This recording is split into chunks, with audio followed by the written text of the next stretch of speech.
पुराने जमाने में एक राजा था। राजा ऐसा भाग्यवान कि उसके राज्य में कोई दीन दुखी ना था। सब खुशहाल थे, कोई अपराध नहीं, चोरी डकैती नहीं, सब तरफ बस अमन चैन। राज्य की सीमाओं से बाहर जो दूसरे राज्य थे, उनसे भी उसके मित्रतापूर्ण संबंध थे। किसी से कोई शत्रुता नहीं थी, यानी ना राज्य के भीतर से और ना बाहर से उसे किसी तरह का कोई खुटका ना था। अब ये सब पढ़ सुनकर आपको लग रहा होगा कि यह राजा तो बहुत ही प्रसन्न और मौज में रहता होगा, तो ऐसा बिल्कुल ना था। राजा अक्सर उदास रहता था, क्योंकि उसके जीवन में अमन चैन की मात्रा इतनी ज़्यादा थी कि उसके पास करने के लिए कोई काम ही ना होता था। दरबार में खाली बैठे बैठे समय काटना उसके लिए सबसे बड़ी मुसीबत थी। उसके दरबारी गण अक्सर उसे किस्से कहानियाँ सुनाया करते, जिन्हें सुन सुनकर वह अपना समय काटा करता। फिर ये हुआ कि धीरे धीरे उसे कहानियाँ सुनने का चस्का लग गया। जैसे ही एक कहानी खत्म होती, वह दूसरे दरबारी से कहानी सुनाने का आग्रह करता। दूसरा खत्म करता तो तीसरे का मुंह ताकने लगता, किंतु दरबारी आखिर कितनी कहानियां सुना सकते थे। सो आखिर एक दिन उनकी कहानियां खत्म हो गईं। अब तो राजा बड़ा परेशान, उसका समय काटे ना कटे।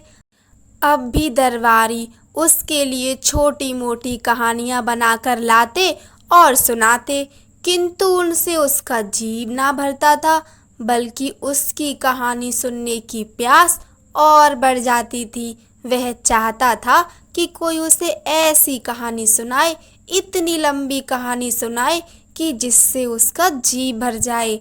आखिर जब उसे अपने दरबार में कोई ऐसा कहानी सुनाने वाला ना मिला, तब एक दिन उसने राज्य भर में मुनादी करवा दी कि जो भी उसे खूब लंबी कहानी सुनाएगा, जिसे सुनकर उसकी कहानी सुनने की प्यास बुझ जाए, तो उसके साथ वह अपनी बेटी अर्थात राजकुमारी का विवाह कर देगा और अपना उत्तराधिकारी बना देगा। किंतु उसने इस घोषणा के साथ एक शर्त भी लगा दी कि यदि कहानी पर्याप्त लंबी ना हुई, अर्थात जिसे सुनकर राजा का जी ना भरा, तो उस आदमी को जिंदगी भर के लिए जेल में चक्की पीसने के लिए डाल दिया जाएगा। राजा की बेटी बहुत सुंदर थी।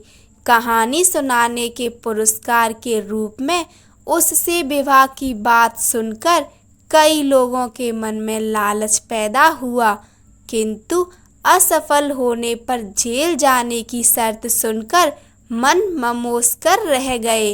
दरअसल राजा कहानी सुनने का इतना बड़ा शौकीन है, ये बात राज्य भर में सभी लोग जानते थे। उसका जी भरना कोई आसान काम ना था।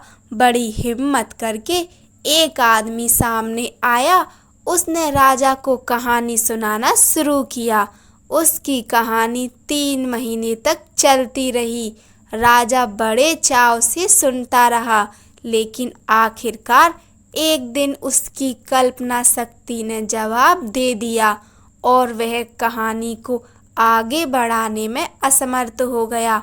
शर्त के मुताबिक राजा ने उसे जेल में डलवा दिया।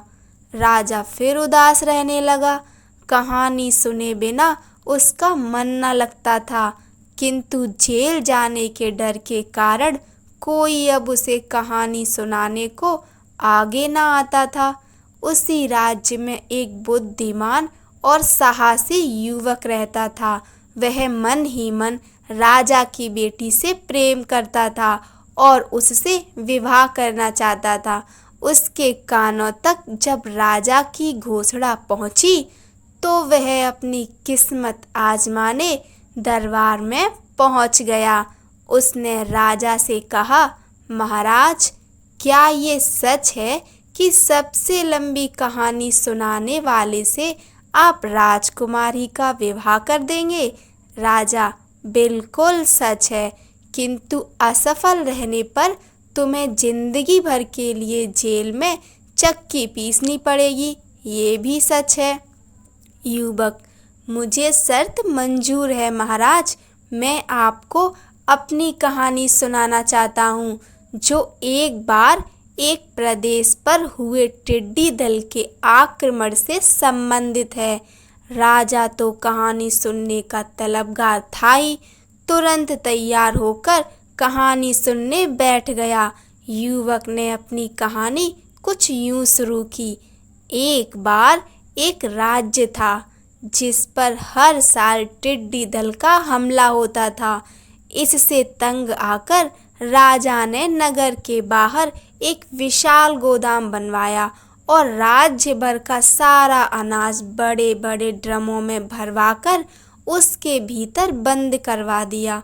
जब टिड्डी दल आया तो उसे राज्य भर में अनाज का एक दाना भी नहीं मिला, किंतु टिड्डी दल आगे नहीं बढ़ा बल्कि वहीं मंडराता रहा और आखिरकार उन्होंने पता लगा लिया कि सारा अनाज इस गोदाम में बंद है, किंतु उसमें प्रवेश का कोई रास्ता नहीं है।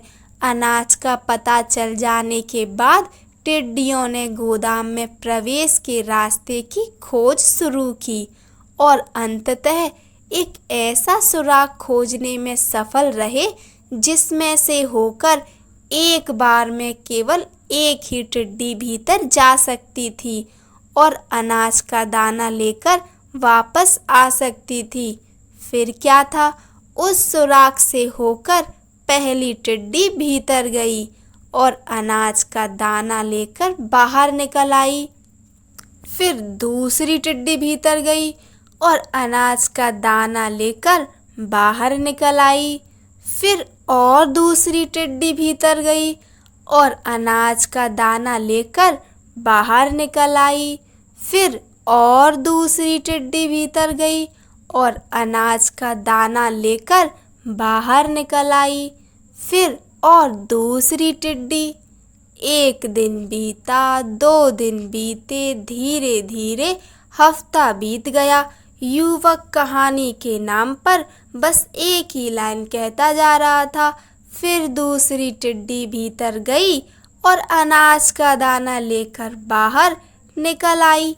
इसी तरह महीना बीत गया, 6 महीने बीत गए, साल बीत गया, 2 साल बीत गए, पर युवक वही लाइन दोहराता रहा।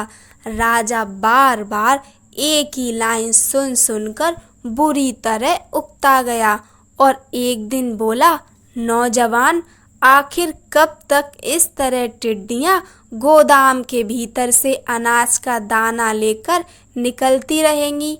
युवक बोला, जब तक सारा अनाज खत्म नहीं हो जाता महाराज, क्योंकि टिड्डी दल जहाँ भी हमला करता है वहाँ सफा चट करके ही आगे बढ़ता है। अभी तो गोदाम के सैकड़ों कमरों में भरे हजारों ड्रमों में से 50 ड्रम ही खाली नहीं हुए महाराज। राजा हाथ जोड़कर बोला, भाई तू जीता, मैं हारा।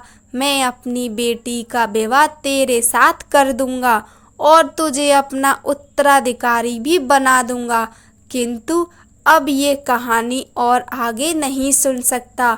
मैं अब कोई भी और कहानी नहीं सुनना चाहता।